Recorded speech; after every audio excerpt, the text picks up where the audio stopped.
ఈ కూరకు సరిపడా ఆయిల్ ని వేసుకోవాలి. ఇందులోకి 2 పలావాకులు, దాల్చిన చెక్క, 4 యాలకులు, చిన్న జాపత్రి, 5 లవంగాలు, 10 తోక మిరియాలు, కొంచెం షాజీరాను వేసుకుని పచ్చిమిర్చిని మనం ఇందులో వేసుకుందాం.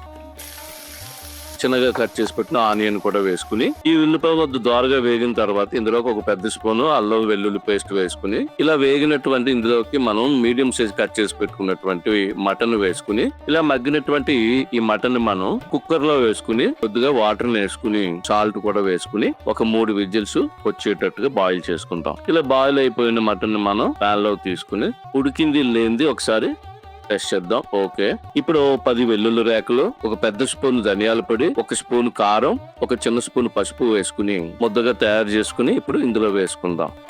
కూరకు సరిపడా సాల్ట్ వేసుకుని మనం ముందుగా పేస్ట్ చేసి పెట్టుకున్న టమాటో పేస్ట్ ను కూడా వేసుకుని ఈ టమాటో పేస్ట్ కూడా మనకి పచ్చి వాసన పోయేంత వరకు కూడా బాగా ఈ విధంగా బాయిల్ అవ్వాలి. ఇప్పుడు మనం కొద్దిగా ఒక చిన్న స్పూను గరం మసాలా పౌడర్ ను మనం ఇందులో యాడ్ చేసుకుని ఇప్పుడు ఇందులోకి ఫైనల్ గా కొత్తిమీరను వేసుకుని ఒక 5 నిమిషాల పాటు మగ్గనిస్తే కర్రీ అంతా చూసారా ఈ విధంగా బాయిల్ అయిపోద్ది.